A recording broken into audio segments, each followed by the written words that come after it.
we are doing the parts of the bodies. This is the head.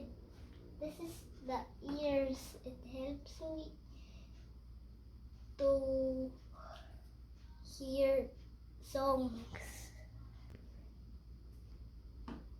This is the nose. It helps me to smell chicken.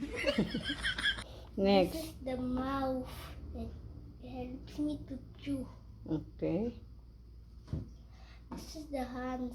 It helps me to hawak, To hold. to hold. Okay. This is the eyes. It helps me to see. This is the mouth. And this is the lips.